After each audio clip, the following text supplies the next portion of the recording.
दोस्तों, दुनिया में अलग अलग समय पर एक से बढ़कर एक महान व्यक्ति होते रहे हैं और उन्हीं महान लोगों में से एक थे गौतम बुद्ध, जिन्होंने खुद सभी तरह के सुखों को त्याग करके दूसरों को सही मार्ग दिखाया।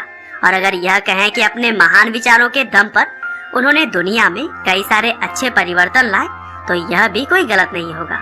गौतम बुद्ध ने हमेशा ही सत्य और अहिंसा को अपने जीवन का मुख्य आधार माना और उन्होंने दूसरों को भी इसी रास्ते पर ही चलने के लिए प्रेरित किया। वैसे यूं तो गौतम बुद्ध एक राज परिवार में जन्मे थे और उनके जीवन में कभी भी किसी तरह की कमी नहीं थी, क्योंकि वह जो भी चाहते वह तुरंत ही उनको मिल जाता था। लेकिन इसके बावजूद उन्होंने दिव्य ज्ञान की खोज में इन सभी सामाजिक सुखों को त्याग दिया और फिर अपने महान विचारों को बांटते हुए उन्होंने भगवान का दर्जा प्राप्त किया। तो चलिए दोस्तों, आज के इस वीडियो में हम जानते हैं महात्मा बुद्ध की पूरी कहानी। तो दोस्तों, इस कहानी की शुरुआत होती है करीब 563 ईसा पूर्व से, जब कपिलवस्तु के पास लुम्बिनी नेपाल में गौतम बुद्ध का जन्म हुआ था। उनके बचपन का नाम सिद्धार्थ गौतम है और वह राजा शुद्धोधन और महारानी महामाया देवी के घर में पैदा हुए थे। दरअसल उस समय की परंपरा थी कि जब भी बच्चों का जन्म करीब होता था तब महिला अपने मायके आ जाती थी।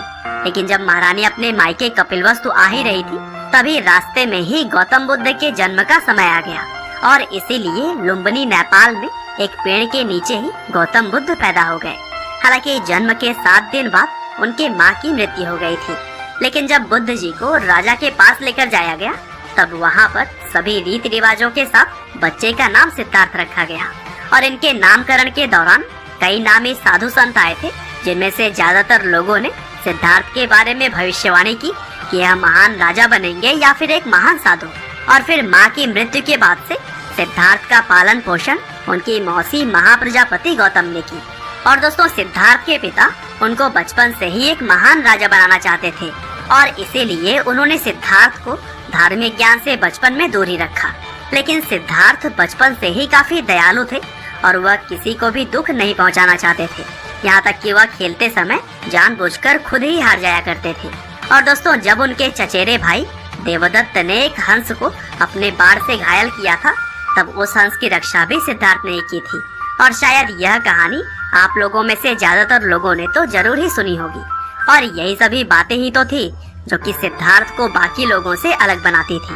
हालांकि जब सिद्धार्थ 16 साल के थे, तब उनकी शादी राजकुमारी यशोधरा से कर दी गई और फिर इसी समय से ही वह लगातार कई सारे धार्मिक सवालों के जवाब ढूंढने लगे। और फिर अपने युवावस्था में जब वह बाहर निकलकर जनता के बीच गए, तब अपनी इस यात्रा में उन्होंने बीमारी, बुढ़ापा और सांसारिक दुखों की तरह ही बहुत सारी ऐसी बातें जानी जिसके बारे में उन्हें पहले कभी भी पता नहीं था। और फिर अपने पिता के विरुद्ध उन्होंने एक रात महल छोड़ने का फैसला ले लिया और फिर बाहर आकर उन्होंने निश्चय किया कि वह दिव्य ज्ञान की प्राप्ति करेंगे। और दोस्तों, यहीं से शुरू हो गई सिद्धार्थ गौतम के गौतम बुद्ध बनने की यात्रा। वह महल से निकलकर सबसे पहले अनोमिया नदी के तट पर पहुँचे, जहाँ उन्होंने अपने पहले बाल कटाए और फिर साधु के कपड़ों में आ गए। और फिर इसके बाद वह राजा गांव पहुँचे, जहाँ पर भिक्षा मांगने लगे। हालांकि भिक्षा मांगने के दौरान ही उस वक्त मगध के राजा बिंबिसार के लोगों ने सिद्धार्थ को पहचान लिया और फिर राजा के दरबार में जब उन्हें लाया गया, तब बिंबिसार ने सिद्धार्थ को रहने के लिए अपने राज्य का कुछ हिस्सा देने की बात कही। हालांकि गौतम बुद्ध इन सामाजिक लालच में कहाँ आने वाले थे। उन्होंने बिंबिसार से सहायता न लेने की बात कह दी और फिर वहाँ से निकलने के बाद गौतम बुद्ध जाने माने योग और मेडिटेशन के 2 टीचर से शिक्षा प्राप्त की। और फिर काफी सालों तक कठोर तपस्या करने के बाद उन्होंने सही तरीके से ध्यान लगाना शुरू कर दिया। और फिर बोधगया पहुंचकर एक पीपल के पेड़ के नीचे बैठ लगातार 49 दिनों तक जब उन्होंने ध्यान लगाया, तब उन्हें दिव्य ज्ञान की प्राप्ति हुई। और ऐसा अनुमान लगाया जाता है कि उस समय गौतम बुद्ध की उम्र 35 साल थी। और फिर इसके बाद से ही 80 साल की उम्र तक वह प्रचार प्रसार करने में लगे रहे। और इस दौरान उन्होंने अपने बहुत सारे फॉलोअर्स भी बनाए, जो कि उनके दिखाए गए मार्ग पर चलते रहे।